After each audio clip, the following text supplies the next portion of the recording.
28 मई 2023। जगह देश की राजधानी दिल्ली।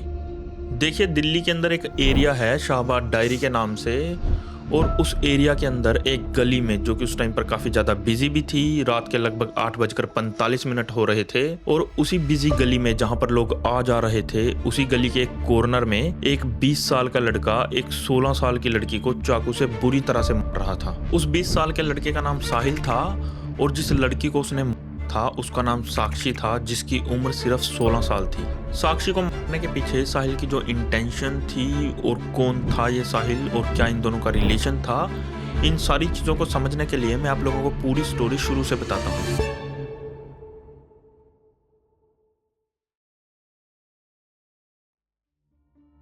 ये केस एक काफ़ी अजीब सा और शर्मनाक केस है पूरे समाज के लिए बेसिकली, क्योंकि एक लड़का एक लड़की पर अटैक कर रहा था, और लोग देखकर ऐसे इग्नोर कर रहे थे कि जैसे कुछ हो ही नहीं रहा हो, और अगर लोग चाहते तो वो लोग साक्षी की जान बचा सकते थे। लेकिन लोगों की लापरवाही की वजह से साक्षी ने अपनी जान गंवा दी, और ये सब करने के बाद भी साहिल भागा नहीं डर के, वो आराम से चलता हुआ गया कि जैसे उसे पता था कि लोग उसका कुछ नहीं बिगाड़ सकते। और सिर्फ एक इंसान को छोड़कर किसी ने साहिल को रोकने की भी कोशिश नहीं की। साहिल का पूरा नाम मोहम्मद साहिल खान था, और वो एक लोअर मिडिल क्लास फैमिली से बिलोंग करता था, और ज़्यादा पढ़ा लिखा ना होने के कारण उसको कोई प्रॉपर जॉब नहीं मिल पाई, तो वो ओड जॉब्स जैसे fridge repair, TV repair, cooler वगैरह रिपेयर, इस तरह की जॉब्स करने लगा था। साहिल के जो आसपास के लोग थे वो साहिल के बारे में एक चीज बोला करते थे कि साहिल काफी ज्यादा शॉर्ट टेम्पर्ड है, उसको गुस्सा बड़ी जल्दी आता है, और अगर एक बार उसको गुस्सा आ गया तो उसके गुस्से को शांत करना बहुत ही ज्यादा मुश्किल है। और इसी वजह से जो लोग साहिल को जानते थे वो लोग साहिल के बिहेवियर के कारण उससे उलझना अवॉइड ही करते थे। तो बेसिकली अगर देखा जाए वो लोग साहिल से डरा करते थे। साहिल की ये जो जॉब थी एसी वगैरह रिपेयर करने की, ये भी उसने 2022 के एंड में ही शुरू की थी, और रिपेयरिंग वगैरह करने के लिए कई बार उसको लोगों के घर पर भी जाना पड़ता था। ऐसे ही एक बार कस्टमर के घर जाते हुए साहिल को एक लड़की दिखाई देती है, जो कि उसको देखते ही काफ़ी ज़्यादा पसंद आ जाती है, और उस लड़की का नाम साक्षी था। दरअसल जिस एरिया में साक्षी रहा करती थी उस एरिया में साहिल काम की वजह से कई बार आया करता था, और इस दौरान दोनों की बातचीत शुरू हो जाती है। वो दोनों एक दूसरे से नंबर्स एक्सचेंज कर लेते हैं, एक दूसरे को फेसबुक पर भी ऐड कर लेते हैं, और काफी कम टाइम में दोनों एक दूसरे से प्यार भी करने लगे थे। साक्षी ने अपने फ्रेंड्स को तो साहिल के बारे में बता रखा था, लेकिन जैसा कि नॉर्मली होता है उसने अपनी फैमिली को साहिल के बारे में कुछ भी नहीं बताया था। दोनों का प्यार काफ़ी परवान चढ़ने लगा था, दोनों कई बार डेट्स वगैरह पर भी जाते थे, और जैसे जैसे टाइम बीत रहा था साक्षी साहिल के साथ काफ़ी ज़्यादा कंफर्टेबल हो चुकी थी। एक दिन अचानक से साहिल साक्षी से उसके पास्ट के बारे में पूछता है, और इस टाइम तक साक्षी को साहिल पर काफ़ी ट्रस्ट हो चुका था, तो वो उस पर ट्रस्ट करके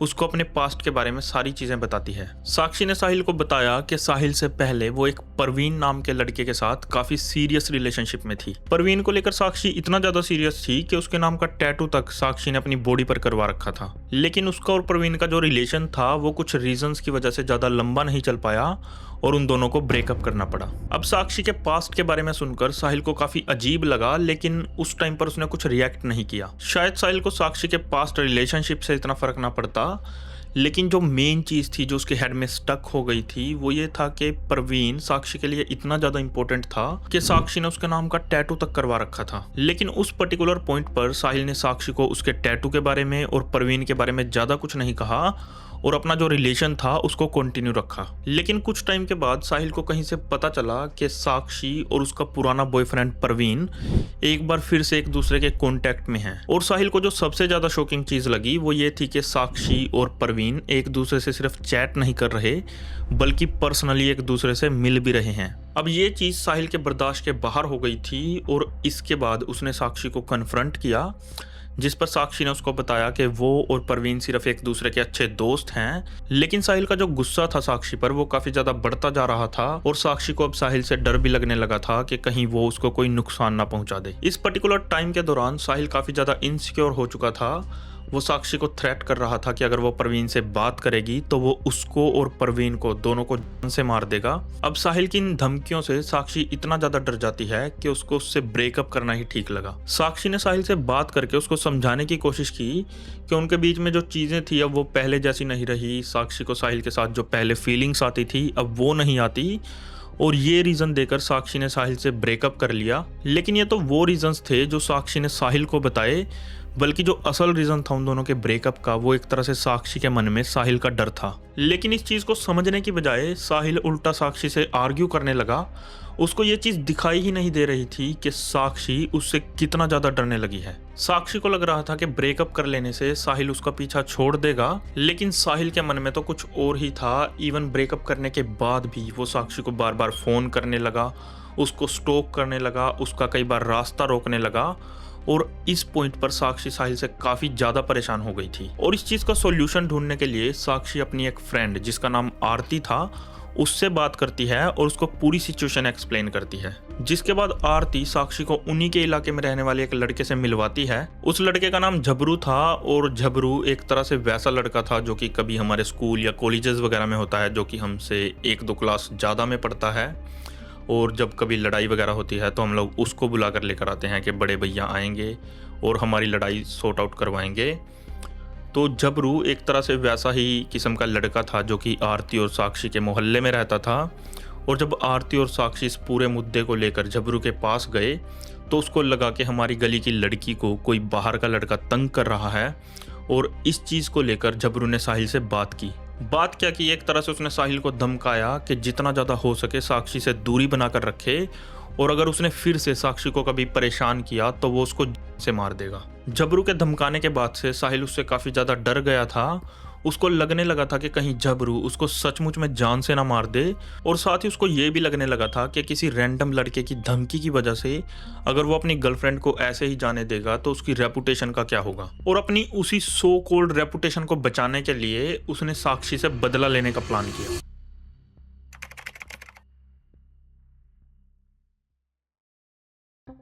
जिस दिन ये पूरा इंसिडेंट हुआ उससे कुछ दिन पहले से ही साक्षी अपनी फ्रेंड आरती के घर पर रहती थी। और उसके वहां पर रहने के पीछे कोई एग्जैक्ट रीजन नहीं था, वो बस ऐसे ही उसके साथ रह रही थी। पिछले कुछ दिनों से दोनों लड़कियां शाम के टाइम ऐसे ही टहलने के लिए निकलती थी। और इस पूरे टाइम के दौरान साहिल छुप कर साक्षी पर नजर गड़ाए बैठा था और वो दोनों लड़कियों को स्टॉक कर रहा था। साहिल ने उन दोनों की एक एक चीज़ नोट कर रखी थी कि वो दोनों कहाँ जाती हैं, किससे मिलती हैं, क्या करती हैं। और 28 तारीख की शाम को जब वो दोनों घर से निकली तो साहिल उन दोनों का पहले से ही वेट कर रहा था। और मौका पाकर जब उसे साक्षी अकेली दिखाई दी तो उसने साक्षी से बात करने की कोशिश की। और एक तरह से बात क्या करना, बेसिकली वो सारी चीज़ें घर से ही प्लान करके आया था। बातचीत करते करते उन दोनों के बीच में आर्ग्यूमेंट शुरू हो गया और तभी साहिल ना जाने कहाँ से एक नाइफ निकालता है जो कि वो पहले से ही प्लान करके अपने साथ लाया था और साक्षी पर 34 टाइम्स उससे करता है। और जिस टाइम ये पूरी घटना गली के एक हिस्से में हो रही थी वहाँ से लोग निकल रहे थे। लोग देख रहे थे कि एक लड़का एक लड़की को बुरी तरह से कर रहा है, लेकिन वो लोग सब कुछ नज़रअंदाज करके वहाँ से ऐसे ही निकल रहे थे। हालांकि एक आदमी ट्राई करता है लेकिन साहिल ने उसको नाइफ से डरा दिया, तो जिसके बाद वो भी कुछ ज़्यादा ना कर सका और वहाँ से ऐसे ही निकल गया। हालांकि साहिल ने साक्षी पर इतनी बुरी तरह से हमला किया था कि उसने वहीं पर दम तोड़ दिया था।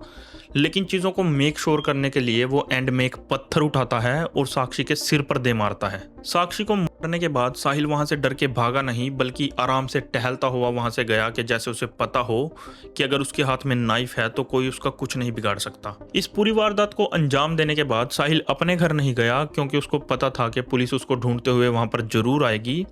तो उसने अपना फ़ोन स्विच ऑफ कर दिया और अपने घर जाने की बजाय अपने बुआ के घर गया जो कि यूपी के बुलंदशहर में था। 28 मई की रात साहिल ने अपनी बुआ के घर पर ही बिताई। जब पुलिस साहिल को ढूंढते हुए उसके घर पर गई तो उसके जो पेरेंट्स थे वो काफ़ी ज़्यादा सिंपल थे। उन लोगों ने पुलिस की मदद की और बताया कि उन्हें लगता है कि शायद से उनका लड़का जो है वो उसकी बुआ के घर पर गया होगा बुलंदशहर में। और पुलिस के सामने ही उन लोगों ने उसकी बुआ को फ़ोन किया और कंफर्म किया कि वो वहीं पर है। और साथ ही उन लोगों ने ये भी बोला कि उसकी बुआ उसको कहीं ना जाने दे। जिसके बाद 29 मई को साहिल को यूपी के बुलंदशहर से अरेस्ट किया गया। हालांकि साहिल एक मुस्लिम लड़का था, लेकिन जिस टाइम पुलिस ने उसको पकड़ा उस टाइम पर उसने अपने हाथ पर कलावा बांध रखा था। और उसके ऐसा करने के पीछे की वजह जो मुझे लगती है पर्सनली, वो शायद हो सकता है कि उसको लगा हो कि अगर वो हिंदू बनने का प्रिटेंड करेगा तो शायद वो साक्षी तक ईजिली पहुंच पाएगा। साहिल की गिरफ्तारी के बाद ये केस दिल्ली हाई कोर्ट में चला गया था और अभी तक इस केस में कोई वर्डिक्ट आया है या नहीं आया है, साहिल को कोई सजा मिली है या नहीं मिली है, इसके बारे में कोई भी जानकारी अवेलेबल नहीं है इंटरनेट पर। तो उसके बारे में मैं कुछ ज़्यादा नहीं बोल सकता। लेकिन इस वीडियो के एंड में मैं आप लोगों से एक रिक्वेस्ट करना चाहूँगा कि अगर आप लोगों को इस चैनल की वीडियोज़ थोड़ी बहुत ठीक-ठाक लगती हों या अच्छी लगती हों, तो चैनल को सब्सक्राइब कर दें, जिससे हो सकता है चैनल को थोड़ी बहुत ग्रोथ मिल जाए। और तब तक के लिए अपना ख़्याल रखिए। मैं आप लोगों से अगली वीडियो में मिलूँगा। Thank you.